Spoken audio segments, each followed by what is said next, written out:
Hello friends, myself Rabiul Islam. आज हम लोग बात करेंगे article 14 right to equality. Article 14 actually है क्या, इसके बारे में हम लोग आज डिटेल से बात करेंगे और आपको हम समझाने की कोशिश करेंगे कि आर्टिकल 14 एक्चुअली है क्या, व्हाट इज इक्वलिटी। चलिए हम इसमें समझते हैं कि राइट टू इक्वलिटी मतलब राइट मीन्स अधिकार और इक्वलिटी मतलब समानता, यानी समानता का अधिकार। क्या हमारा संविधान हम सबको इक्वल राइट्स देता है या ऐसा क्या प्रावधान है, प्रोविजंस है ना। तो राइट टू इक्वलिटी का मतलब हुआ कि कानून के समक्ष सबको बराबर है, सबको इक्वल समानता का दर्जा दिया गया है। Everyone is equal in front of the eyes of the constitution, है ना। तो principle of equality, first point है प्रिंसिपल ऑफ इक्वलिटी, यानी our constitution guaranteed equal protection of the law. In recent हम देख सकते हैं रिसेंट लॉज में कि जो रोकथाम होता है किसके आधार पे, जहां पे भेदभाव हो, डिस्क्रिमिनेशन हो, जेंडर के आधार पे, मेल फीमेल के आधार पे, धर्म के आधार पे, जाति के आधार पे, कास्ट के आधार पे, कलर के आधार पे, तो हमारा संविधान कहता है you can't discriminate on the basis of religion, caste, sex, colour. Okay, यानी आप भेदभाव नहीं कर सकते हो। और दूसरा पॉइंट क्या है कि हमारा संविधान ये भी कहते हैं लेवल प्लेइंग फील्ड, सबके लिए बराबर का प्लेटफॉर्म तैयार करना, ताकि इस देश में रहने वाले कोई भी इंसान किसी भी धर्म को, कास्ट को, अपने आप को इन्फीरियर ना महसूस कर सके। तो किसी भी कास्ट को, हमारा देश इसलिए खूबसूरत है क्योंकि यहाँ पे आप देख सकते हो कि विभिन्न different types of religions, caste, colour लोग रहते हैं यहाँ पे। इसी तरह बोलते हैं ना यूनिटी इन डाइवर्सिटी। तो हमारा संविधान इंश्योर्स करता है कि all the individuals have an equal opportunity in every field. ये बोल के भेदभाव ना किया जाए कि वो इस कास्ट से बिलोंग करता है, वो इस धर्म से बिलोंग करता है। हमारे संविधान निर्माता ने ये सोचकर बनाया कि वहां पे आने वाले टाइम में इस तरीके का हो सकता है कि पॉसिबल हो सके कि हमारे देश को गलत तरीके से ले जाया जाए, गलत डायरेक्शन में, लेकिन उन्होंने इतने फार साइडेड थे कि इन सब बातों को बड़े गौर से तरीके से उसको रखा, देखा, समझा, उसको रखा, ताकि आने वाले टाइम में किसी को भी भेदभाव का सामना ना करना पड़े।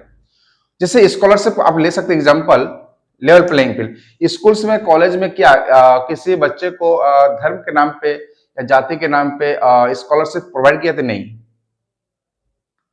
चाहे किसी भी कास्ट को, हिंदू हो, मुस्लिम हो, सिख हो, ईसाई हो, जियो, किसी भी कास्ट के हो, किसी भी धर्म के हो, किसी भी जाति के हो, ठीक है, उसको स्कॉलरशिप प्रोवाइड किया जाता है। एक लेवल प्लेइंग फील्ड है सबके लिए। स्कूल में आप देखिए हर कास्ट के, हर जाति के, धर्म के लोग स्टूडेंट पढ़ाई करते हैं, तो सबके लिए लेवल प्लेइंग फील्ड प्रोवाइड किया गया हमारे संविधान में, है ना, ताकि किसी को भी इंफीरियर महसूस ना हो सके, किसी को भी अपना क्या बोलते हैं उसको कि सेल्फ रिस्पेक्ट सबका बना रहे और सबको गर्व से महसूस कर सके, जीत सके इस देश में, ठीक है। ये हमारा देश भारत है। तो लेवल प्लेइंग फील्ड। तीसरा रीजनेबल रिस्ट्रिक्शंस, मतलब कहीं कहीं राइट्स को, जो फंडामेंटल राइट्स होता है ना, देयर आर 6 फंडामेंटल राइट्स, हम लोग कभी बात करेंगे आगे, लेकिन उनमें से एक है आपका आर्टिकल 14 राइट टू इक्वलिटी, समानता का अधिकार। उनमें से रीजनेबल रिस्ट्रिक्शन कहने का मतलब हुआ कि यदि मान के चलो कि पैंडेमिक का सिचुएशन आ गया, देश में आपातकाल, कोई बाहरी एग्रेशंस के कारण, अटैक के कारण देश में ऐसा सिचुएशन क्रिएट हुआ कि देश के लोगों को जो कुछ राइट्स है उसको रोका जाए कुछ क्षण के लिए, कुछ घंटे के लिए, कुछ दिनों के लिए। जैसे कोविड-19 पैंडेमिक जो 2020 को 19-20 को जो आया था, उसमें एक बैग पूरे तरीके से लॉकडाउन इम्पोज किया गया। तो क्या वो पब्लिक हेल्थ को सामने रख के वेलफेयर के लिए, पीपुल्स वेलफेयर के लिए उसको इम्पोज किया गया, ताकि जो पैंडेमिक था कोविड-19 उसका जो रूप डिवास्टेड ना हो, घातक ना हो। फिर भी काफी हद तक उसको रोका गया और फिर भी बहुत सारे उसमें लूप होल्स भी रहा। ठीक है, जिस तरीके से कोविड-19 में जो लॉकडाउन इम्पोज किया गया था वो एक सही तरीका नहीं था। फिर भी देश डेमोक्रेटिक देश है, सरकार का जो फैसला उसको आप सिरे से काट नहीं सकते हैं। ठीक है, जो भी है ये आपके रीजनल रिस्ट्रिक्शंस हैं। ठीक है, कि कभी कभी लोगों के हेल्थ के लिए, पब्लिक ऑर्डर के लिए, पब्लिक हेल्थ के लिए आपके राइट्स को रोका जाता है कुछ क्षण के लिए, कुछ दिनों के लिए। ठीक है, कुछ घंटे के लिए। और एक है इक्वल प्रोटेक्शन। इक्वल प्रोटेक्शन यानी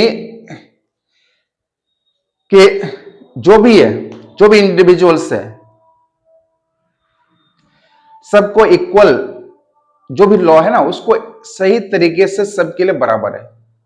ये नहीं कि कोई मंत्री का बेटा है या तो मिनिस्टर्स का बेटा है, कोई गरीब का बेटा, उसका नियम अलग अलग है। नहीं, लॉ सबके लिए अलग है, भले उसके हिडन कुछ कारण और हो। ठीक है, लेकिन जो है वो सबके लिए बराबर लिखा गया है। तो सबके लिए प्रोटेक्शन एक ही है कि, है ना। तो इट इंश्योर्स करता है कि गवर्नमेंट ट्रीट करेगा सबके साथ इक्वली, गवर्नमेंट सबके साथ इक्वली ट्रीट करेगा, इक्वल तरीके से पेश आएगा आर्टिकल के तहत, संविधान कानून के तहत। तो हमारा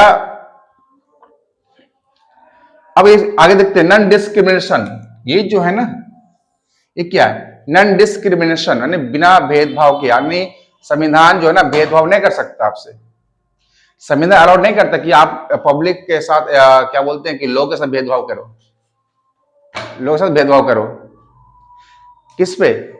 वर्क प्लेस पे, जहां काम कर रहे हो, पब्लिक प्लेसेस पे आप जेंडर के आधार पे, धर्म के आधार पे, रिलीजन के आधार पे भेदभाव नहीं कर सकते हो। नॉन डिस्क्रिमिनेशन है ये।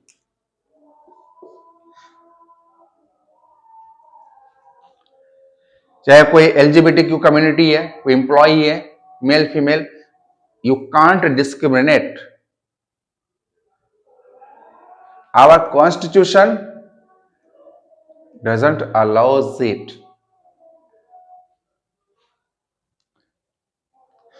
तो ये हमारा संविधान जो आर्टिकल 14 है, ये जो है ना इक्वलिटी को बढ़ावा देता है।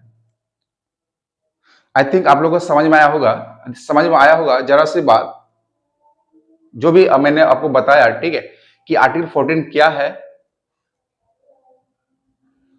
तो आप चैनल को सब्सक्राइब भी कीजिएगा, अच्छा लगे तो लाइक भी कीजिएगा, शेयर भी कीजिएगा। Thank you.